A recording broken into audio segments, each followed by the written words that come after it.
Yes, as you all may know, SpongeBob SquarePants has fallen from grace ever since the movie. And by fall from grace, we mean jump out of a plane with a piano strapped to its back. At first, it may be hard to see everything wrong with the show if you're still looking at it with rose-colored glasses. But if you can take them off for a moment, you'll quickly see just how awful this show has gotten. Many people have made top 20 worst episodes lists to talk about how bad the show has become. But since we want to be more original, we're just going to talk about the worst overall traits that plague the series. There's not much else to say, so let's get to it.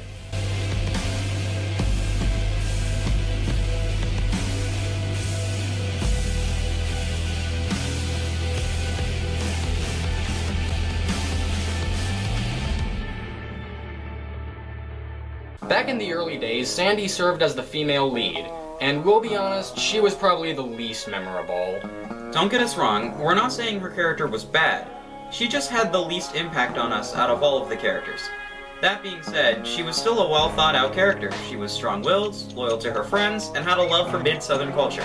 Then the new season started, and the writers decided it would be far more interesting if they scrapped all that and just made her a science nut. Guess what? It didn't. It just made her even more forgettable. Part of why this is such a problem is because it's hard to see where this change even came from. I mean, sure, it was made clear that she had an appreciation for science, what with her tree dome and water suit, but nowadays, she's completely obsessed. Rather than her personality or her southern background driving the plot of an episode, most of the time, it's one of her odd experiments or inventions. This is the result of an experimental growth serum I developed. It could easily feed a lot of hungry people. Once the testing is complete, the growth serum could be used to do a lot of good things. She went from being the unique female take on the SpongeBob universe to just being a ripoff of Jimmy Neutron. Not even a good one. Another major simplification they made was her being superior to SpongeBob in karate. Why? Back in our top 20 best episodes list, we talked about karate choppers and how much fun the karate sequences were to watch. One of the reasons why they were so great was because SpongeBob and Sandy were evenly matched, so it was hard to predict what the outcome would be. The only time in the older seasons when SpongeBob was inferior was in No Weenies Allowed, and that was really just to set up how much of a weenie he is. What? But I'm not a weenie! Yes, you are. In Karate Island, it was clear that they wanted to make the change to go for a female empowerment message, but it failed miserably. Sandy was actually a better message for gender equality back when she had her actual personality, but with that one, she just turns into a hollow shell. Did I already show you my single-wheeled roller skates? Or my helicopter that's powered by coconut milk? Huh? Oh, yeah, that sounds interesting, Sandy, but, It no longer resembles actual equality, but it more resembles gender dominance. Sandy's changes were probably the least bad of all of the characters, but they were by no means good. But hey, at least she sticks to a good moral scientific code, right? This here's a psychological test to see how much weird gunk folks will eat. If it's free.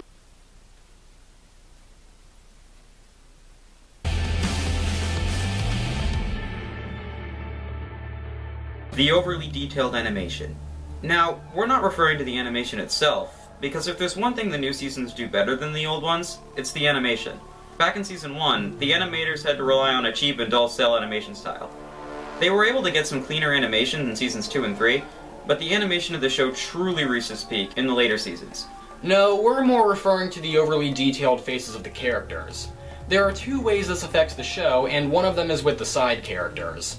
The animators seem to think that if they give the side characters a ton of facial detail, it'll make them more memorable. It doesn't. Design doesn't create character, character creates character. The reason why this hurts the show is because they waste the detail on just throwaway characters. And sometimes they decide that still isn't enough and give them weird ways of speaking. Just look at this twit from Extreme Spots who just shows up to Extreme spots are the direct byproduct of the most extreme spots. Oh dear lord, what is that? The #1 practitioners of extreme spots. That's not a British accent, that's Homestar Runner trying to badly impersonate a British accent. Those are the drastic radicals. Is that the plural of student? Studentia? It's so odd that they would put so much detail into the designs of the characters that aren't incredibly important to the story because they don't even seem to serve a purpose. But at least this isn't as bad as the other way this affects the show, which is... Well, remember this famous moment from Just One Bite? does this look onshore to you? We all knew it was funny, and the writers did too. And if something was funny the first time, it has to be even funnier the 52nd time, and now with even more grotesque detail.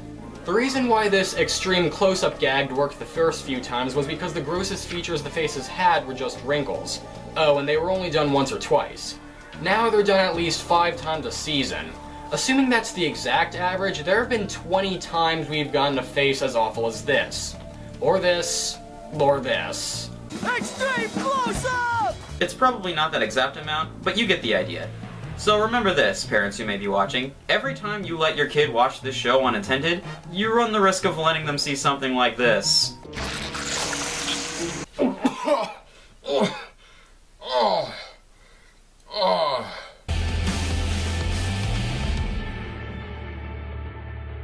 After running for a bit, many TV shows end up creating plot formulas when episodes have similar setups, and the fans sometimes use them to identify the type of episode. We have episodes that focus on one specific character, look at an ongoing plot from a different perspective, or are sometimes just used for setup purposes. SpongeBob SquarePants had this sort of thing as well. There were several episodes where Plankton attempts to get the patty formula, or where SpongeBob goes to boating school, and so on. Now you may be thinking, hey, I didn't click on this video to get a lecture in writing, I wanted to hear you talk about why you hate this show. Don't worry, we're about to get back on track here. You see, plot formulas first became popular among writers. The punchline is reusing the plot. But I wanted to educate the masses. Well, then maybe you should have become a teacher. And live in a cardboard box. Good point.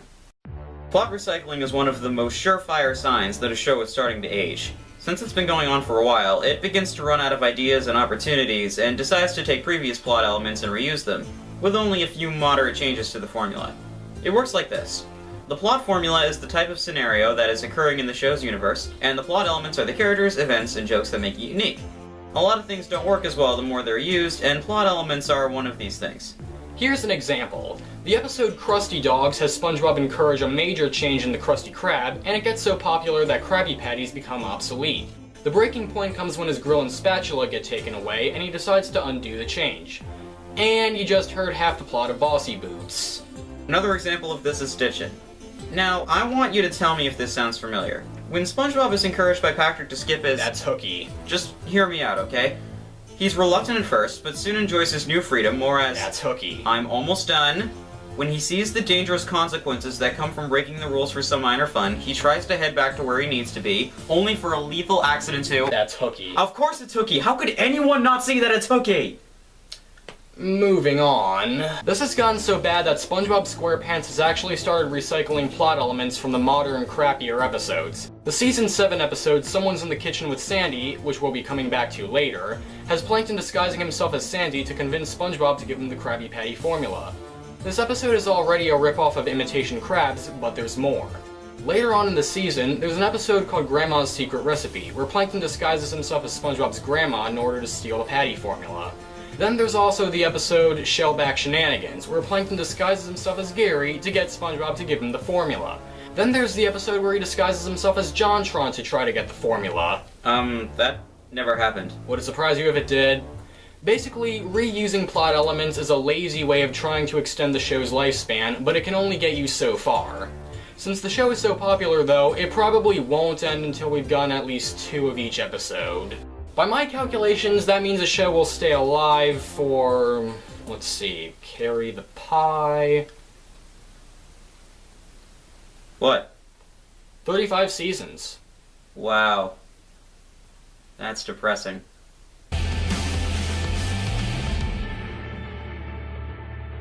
Reusing plot points might be bad, but using nothing at all is even worse. What we mean by that is, while plot recycling might be lazy, it's still not as lazy as just cramming in a bunch of unimportant junk to fill up the runtime. Unfortunately, this is what shows up more often. This is another clear sign that a show is running out of ideas. Filler often happens when an episode is moving along too quickly, and the writers decide to put in the show equivalent of a filibuster in order to make it last longer. Occasionally, they might try to disguise it as an important plot point in order to keep your attention, but filler can easily be identified with these questions. 1. Does it really affect the plot afterwards? 2. Do the characters learn anything new and important? 3. Is it at least funny? If the answer to all of them is no, then you've successfully identified a filler moment. One of the most infamous examples of these is the main drain. It starts off with SpongeBob working as we've already seen him do in previous episodes, until Mr. Krabs starts telling a story about a cataclysmic drain for no good reason. SpongeBob and Patrick then decide to look for it to protect it from people who might want to unplug it and bring doom to all. Even though it apparently already happened, so everyone's already doomed, or maybe Krabs is just off his rocker, but then again, they actually do find the drain, so maybe everyone just had a bunch of Phoenix Downs. Look, the plot makes sense, okay? The point is, they try to talk to Plankton and someone claiming to be Old Man Jenkins about the drain, but Plankton just tells them what they already know, and Old Man Imposter knows nothing. Then we watch SpongeBob and Patrick arguing about the best way to travel for a bit, and only then does the journey actually begin. It lasts for just a couple seconds before they find the drain. Now, think about how much more interesting the writers could have made the journey in the 7 or 8 minutes that they wasted. They could have had SpongeBob and Patrick travel to the ends of the sea, overcoming perilous obstacles and getting more and more nervous as the threat of the drain being unplugged looms closer. Instead, we have restaurant work, time-wasting rambling, and pointless bickering. Another example is the infamous SpongeBob, you're fired. Well, what happened? I think I just blew out my anger inhibitor. Well, here, have a drink. No. I want to do this. Take it easy, then. This whole episode feels like it was human centipeded from the concepts of more interesting episodes. Unfortunately, none of them are interesting here. It starts off with SpongeBob just making some Krabby Patties, which already kills off 2 minutes of the episode's time. Once Mr. Krabs fires SpongeBob for reasons that we'll get into later, SpongeBob starts crying for almost 1.5 minutes straight. Mr. Krabs says he can cook well enough to take over SpongeBob's role, disregarding the fact that he can't cook, and then we have SpongeBob feeding Gary for the purpose of adding nothing to the story. SpongeBob then cries for a bit more, he's joined by Patrick, and then Patrick tries to cheer him up by showing him the fun of being unemployed. Fox News makes everyone facepalm again, and then we have several minutes of Patrick trying to cheer SpongeBob up, but he remains grumpy. This is the one place where the scenes of SpongeBob having fun during ditchin' could have worked, but the activities aren't even fun or funny. Sandy eventually suggests for SpongeBob to find a new job, and then we see that everything he tries to make just ends up being a burger. 4 times in a row. Wow! How original! SpongeBob goes home to feed Gary and ends up making amazing snail food. This is pointless, and SpongeBob gets kidnapped immediately after. The 4 restaurants fight over him a bit, until a patty mascot comes and defeats most of them. Here, take him! This don't hurt me!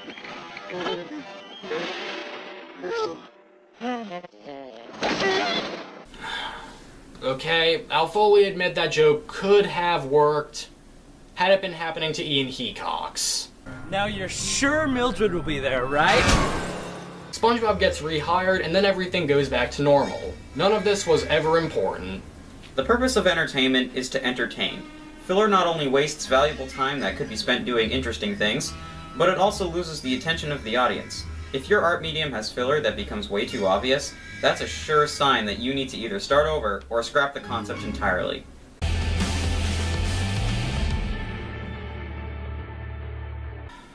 Remember when the only stupid characters were Patrick and maybe SpongeBob?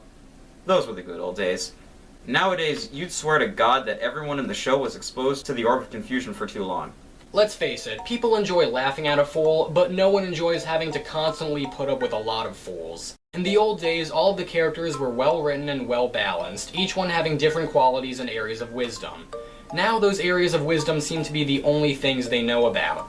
As for everything else, they couldn't know or care less. So there you have it, Mr. Krabs. Sandy really needs our help.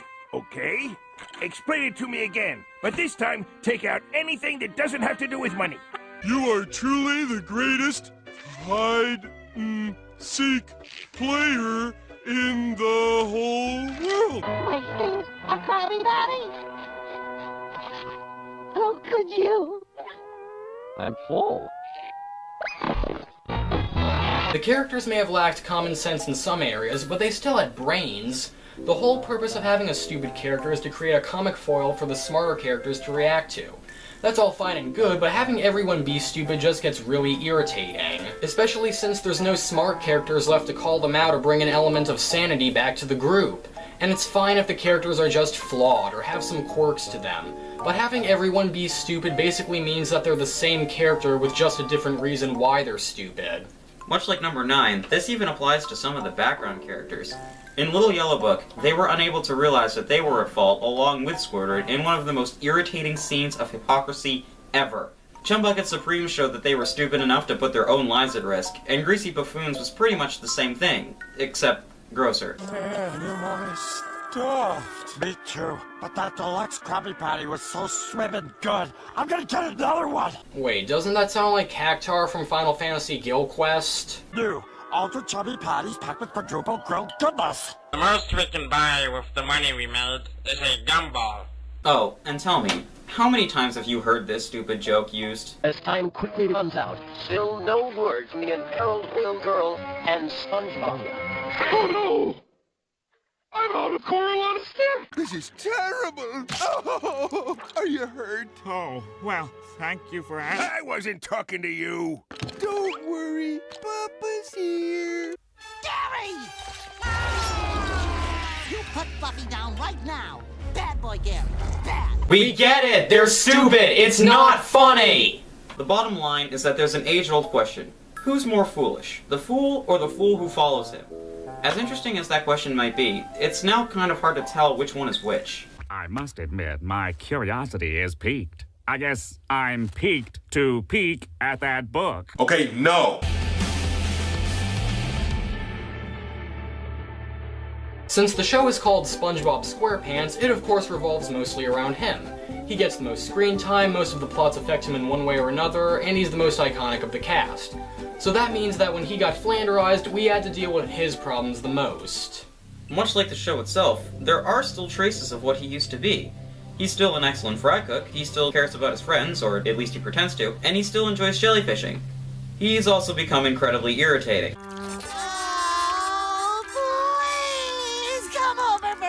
Squidward! I stubbed my toe! Oh. Yeah, that's the kind of behavior I'd sooner expect from a spoiled child. It doesn't get any better when he's happy, either. Another day, another nickel! Wow, he'd take any joke as a lame excuse to laugh obnoxiously. Are you gay? Guilty! I'm driving over to the show. I'm driving safely. I'm obeying the rules of the road. I'm sleeping. Or am I? Okay, so he's still got some standards. The main cause of these problems is that the writers have made him too much like a child. He definitely had childlike qualities to him in the old seasons, but it was carefully balanced with hints of maturity and even wisdom. None of that really comes up anymore. When he's not acting ignorant or cheerful to an obnoxious degree, he's acting like a toddler. You ruined my free toy! Again, he wasn't always mature in the older episodes, but the writers knew when to let his maturity shine through. Remember when he was ready to face the consequences for his actions in Karate Choppers? Or how he rallied together the townspeople with an inspiring speech in Band Geeks? There's nothing really like that from the newer seasons, where his adult side takes charge. There's one more big problem that we want to touch on, though we'll expand on it later. His friendliness towards Squidward was always apparent, but it's become downright psychotic. You always knew back then that he wanted Squidward to be his friend, but now you'd swear that he wanted him to be his... well, take a look at this and tell us what you think. This is horrible! I have my clarinet recital tomorrow! Oh, it's not so bad, Squidward. Now we can be best buddies and do everything together.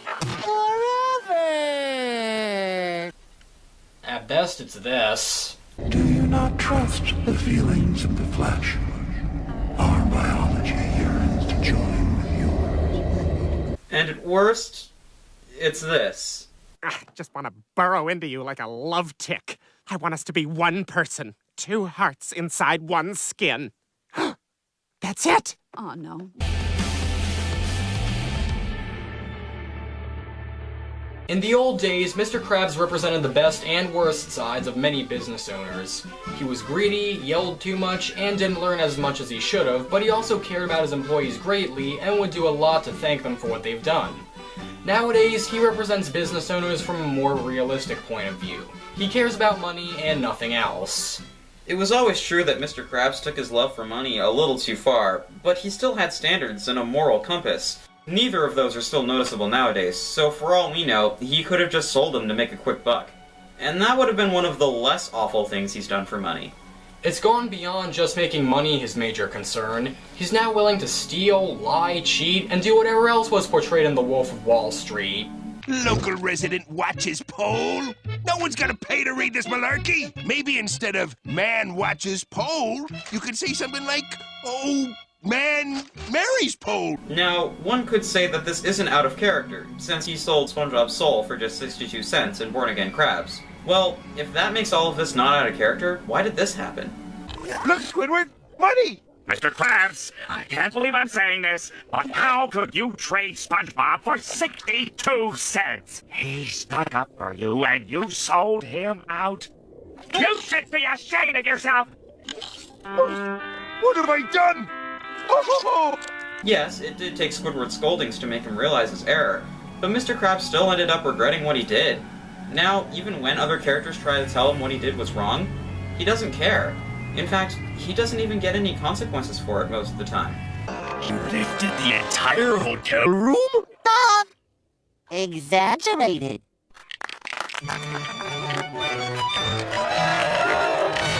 That is the stingiest display I have ever seen.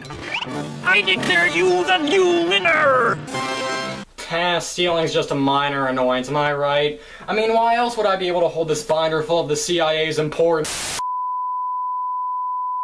Okay, they finally let us out of Guantanamo. That was an unpleasant experience. Yeah. I'm still not really sure why they arrested me, though. Now, where were we? One of the most infamous examples of Mr. Krabs' obnoxious greed is Plankton's regular. In this episode, Plankton finds a customer that actually enjoys his food and starts visiting him regularly. Mr. Krabs, instead of being relieved that Plankton will no longer try to steal his formula because of this, wants to steal the customer away from Plankton. Because as we all know, one customer is the most ultra-important concern in a business. He even resorts to stealing the formula to try to outdo Plankton, and this is when we're convinced that Mr. Krabs is actually the villain of the show. It turns out that the customer didn't actually like Plankton's food, and Mr. Krabs tastes a disturbing amount of joy in his despair. Another example would be, again, SpongeBob, you're fired. What was that? My anger inhibitor just melted down. Go on, get it out of your system. As the title suggests, Mr. Krabs fires SpongeBob. Why? Well... It turns out that I'll save a whole nickel if I cut your salary. Completely. A nickel. A nickel! Ignoring the fact that this is incredibly illogical and that getting rid of his best employee would actually be a detriment to his business, this writing is just lazy. There are tons of better reasons for Mr. Krabs to fire SpongeBob. Maybe he accidentally causes a dangerous accident that Mr. Krabs fires him for. Or maybe Mr. Krabs would want him to make something else of his life instead of just working at a fast food place. Or maybe the Krusty Krab is destroyed in a crazy disaster. But no, we get a nickel. Do you feel better? A little, but not much. Here's some change. Go buy yourself a clip bar at a vending machine. Thanks. I'll definitely try to... What's wrong? A nickel! Patrick. Just Patrick. It really goes to show how far from grace the show has fallen when the previously best character has become the absolute worst. He originally was SpongeBob's best friend, a bumbling buffoon who always wanted to help his friends and spend time being happy. Now, not only does it feel like someone took out his brain, but his heart as well. Patrick has been described as many things by former fans. He's been called an asshole, a jerk, a smartass, and a monster. But I believe there's only one word that can truly describe in full what he's become. Bully. Patrick is a bully in every sense of the word. He abandons his friends, argues and whines just to prove a point, steals from them, and even mocks them viciously. None of it makes you laugh or chortle or even crack a smile. You just want to scream at him to shut up. Yeah, cook me up a Krabby Patty with good old Fifi. Shut up! It's very true that there are different ways of not being smart, and one way could be not knowing how to act in a socially acceptable way. But there's a difference between not knowing what you should and shouldn't say, and just being a dick. Recently, it's become commonly said that Patrick's only two portrayals in newer episodes seems to be as either an uppity prick or as a brain-dead retard. Neither of them is pleasant to watch, nor do they even resemble Patrick from the old days. We just explained why his jerkish side doesn't work, but what about his idiot side?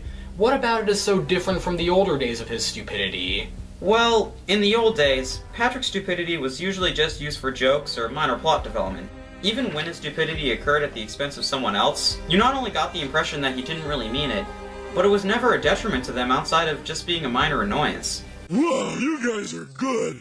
I'm the last person I would have suspected, but I was looking for me all the time. It's the perfect crime. Wow, I'm being arrested. Hey, that's what we said when we went to Gitmo. Don't remind me. Nowadays, Patrick's stupidity is often used as a blatant plot device, a thinly veiled way to move the plot forward. Not only is it often out of nowhere, but he suffers no consequences when it ends up hurting his friends.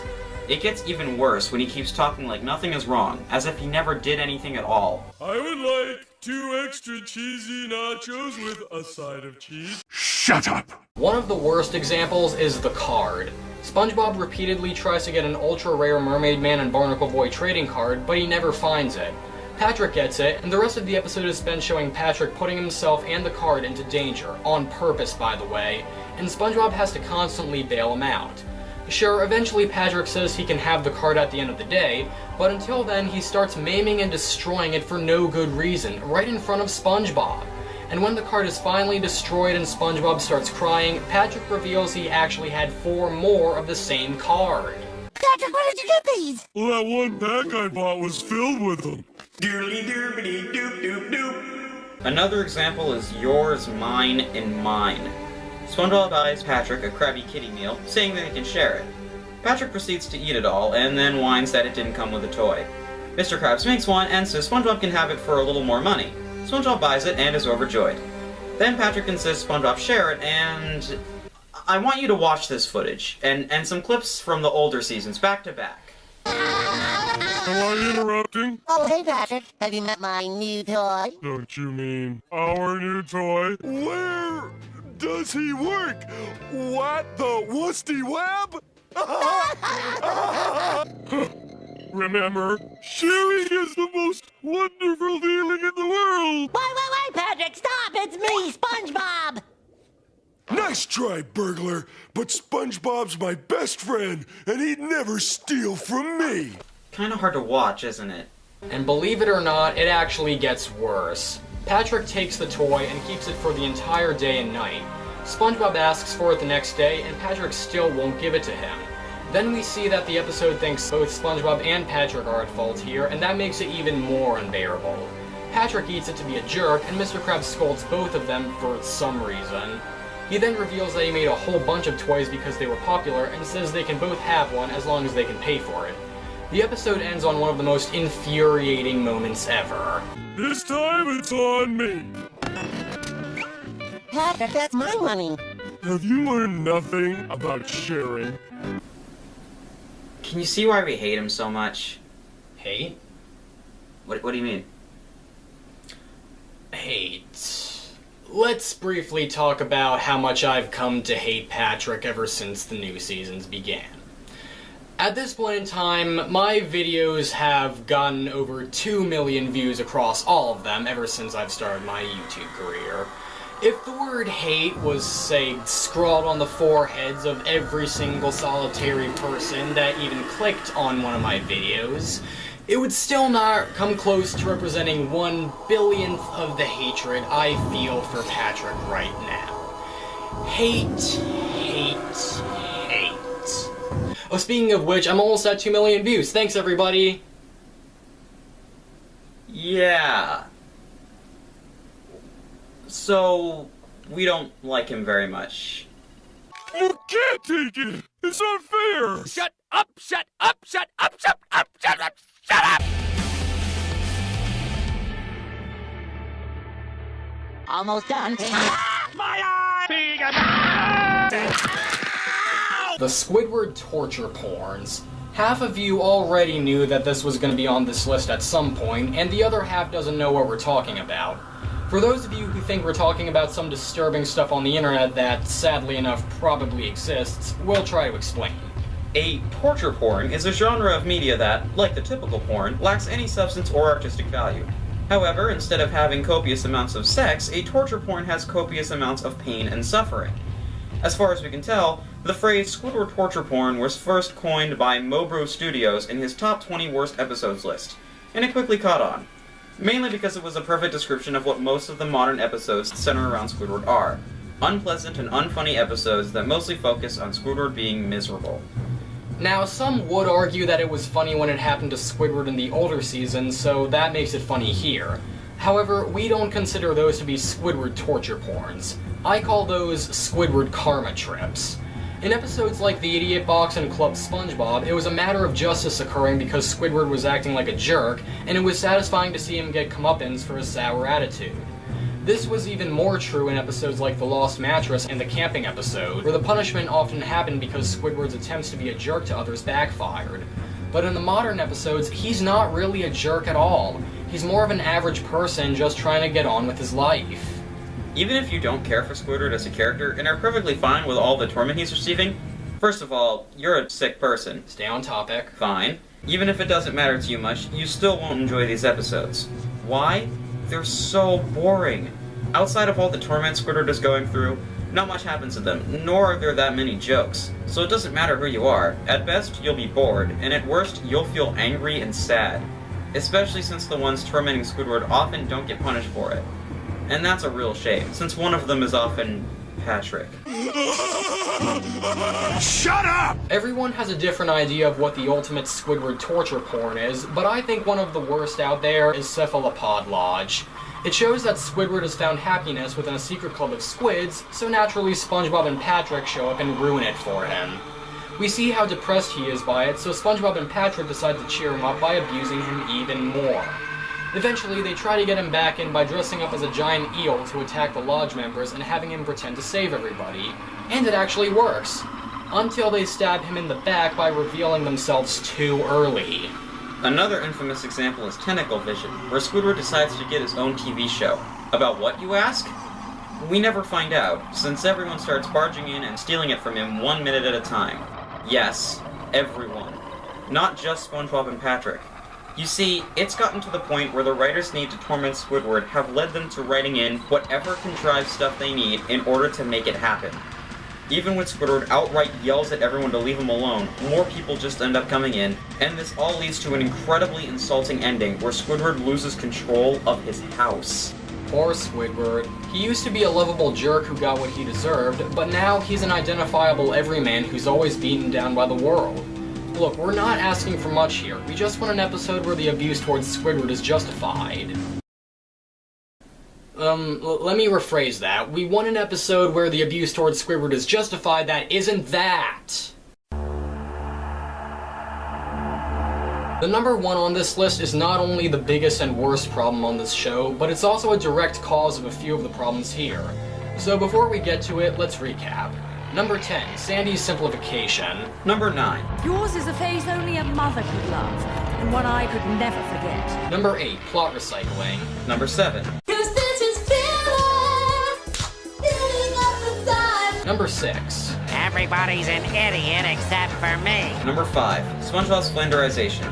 Number 4, a nickel. Number 3. Shut up! And number 2, the STPs.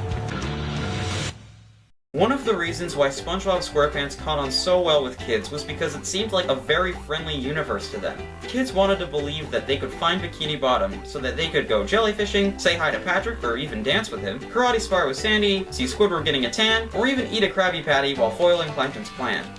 But if the show's modern-day portrayal is what's supposed to be accurate, this is the last place I'd want to hang out as a kid. Why? Because Bikini Bottom is no longer the creative, happy place it used to be. It's now a cesspool of hatred and evil. Yeah, I'd have that same reaction if I was living there for so long. Not only is everyone a jerk, but more often than not, people who wrong others get off scot-free, while the innocent get blamed. I don't know what kind of kid would want to hang out in a messed up place like this.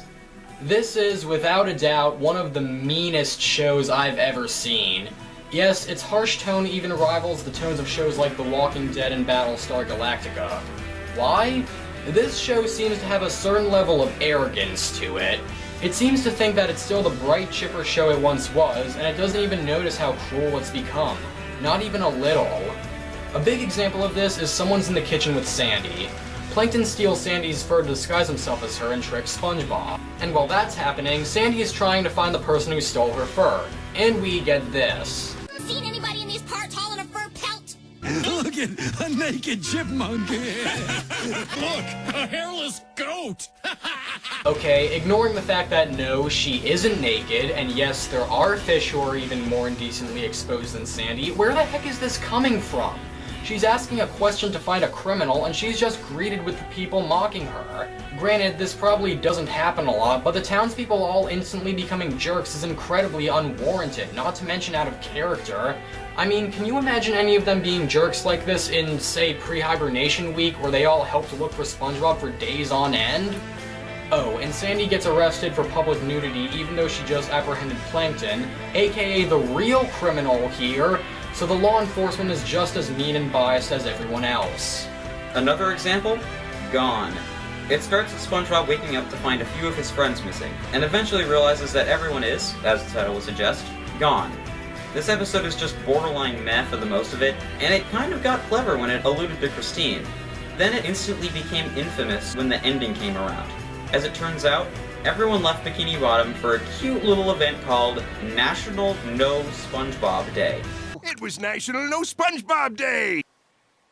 Oh, I think you need to hear that one more time. It was National No SpongeBob Day! That's right, National No SpongeBob Day, where everyone leaves SpongeBob alone to worry about if his friends are okay, while they burn a giant wicker man at him. Wow, not even Squidward would have done that in the old seasons. But somehow, they got everyone in Bikini Bottom involved in it. Yes, everyone, including Mr. Krabs, Sandy, and even Patrick. You too, Patrick? Yeah, everybody needs at least one day away from...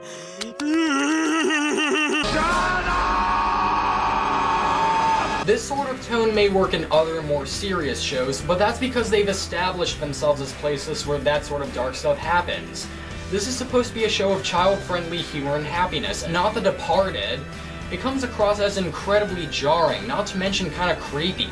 If you think about it, a lot of kids' shows try to introduce kids into life by giving them characters and role models to think about and keep in mind when they act, not to mention satirized versions of how the world works to help them understand life a bit. It doesn't feel anymore like the show is trying to satirize anything or create interesting characters. It just feels like it's shoving cruelty in our faces because it thinks it's funny. It isn't, and it's not good to show kids, especially when the show still thinks it's trying to give them good morals and likable characters. If kids think this is similar to how morality works, and yes, that is an if, this show is not only bad, but potentially dangerous. And I know what you're thinking, kids know better than this, they know this isn't real life. Maybe, but kids are very impressionable, and they get a lot of their lessons and influences from things like this. And if the show presents itself in a way similar to other shows that teach better lessons and morals, it's easy for them to not see the cruel undertones of this show. And even if you're an adult watching this who knows how life works and doesn't need any lessons, you'll be incredibly offended. How? Well, let's touch upon One Course Meal, one of the worst episodes ever. Mr. Krabs finds out that Plankton's afraid of whales after a failed attempt at stealing the formula, and disguises himself as Pearl to stalk and harass Plankton for days on end. It gets to the point where Plankton attempts to kill himself by waiting for a bus to run over him. Am I reading a police report? I mean, I've seen this episode a couple times, but I still can't get over this. I wish all of us could get over it. SpongeBob sees this, and after telling Plankton he can't hurry his death because of his good nature, he starts having doubts in Mr. Krabs. He tells him of how far Plankton's despair has reached, and Mr. Krabs becomes shocked and disgusted with what he's become. He finally realizes the monster that he's turned into and calls Plankton, desperate to apologize. In a surprising and actually heartwarming turn of events, he calls for a ceasefire on their rivalry, realizing that it's gone too far. Plankton forgives him, and the next day we see that they've become best friends again. They even start a partnership where they merge their restaurants into the Krusty Bucket, with Mr. Krabs giving Plankton the formula as an olive branch, and Plankton giving Mr. Krabs control of his technology. A pillar of success forms in their revived friendship, and a new era of fast food dawns on the age of man. Wow. That's really something. Yeah.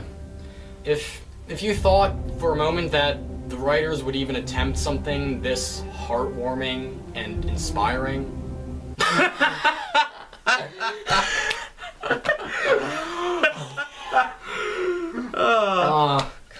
I think you're giving them way too much credit. No, here's what actually happens. Really? He's a mess. Really? Do you want to have Mr. Krabs step on a kitty while you're at it? Maybe burn down an orphanage? Because, let's face it, that's two of the things that come into your mind along with make fun of suicidal people when you think of things that only a despicably, insanely evil person would do. Ever.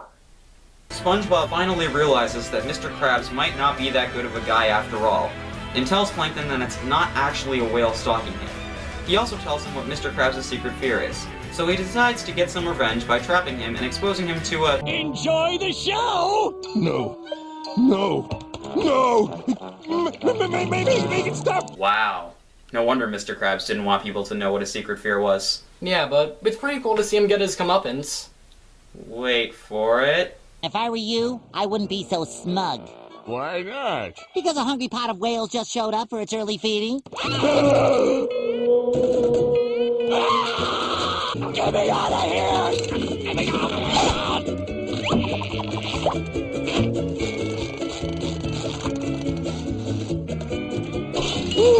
Well, you redeemed yourself, boy.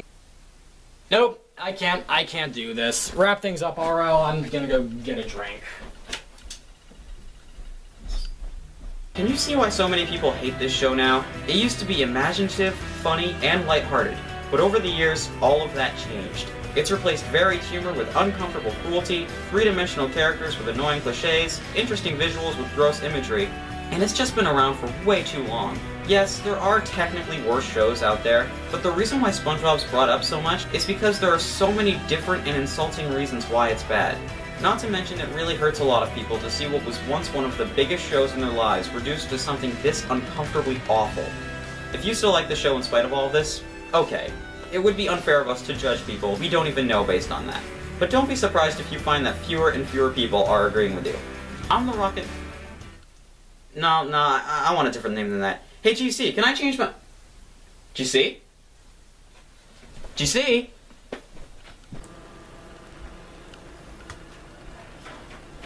Hey man, what are you doing? Come look at this, Sean.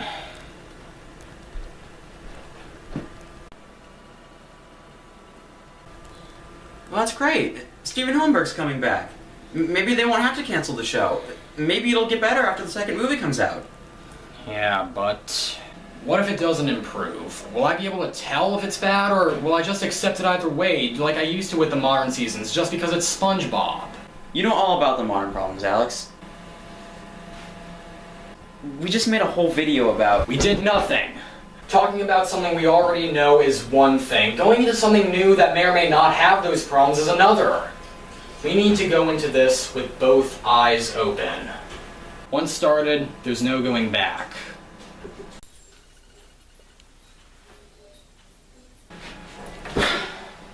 Are you prepared to go all the way with this? Yes. Yes, I'm prepared to go all the way. My good friend. Good. Good. I knew I could count on you, Sean.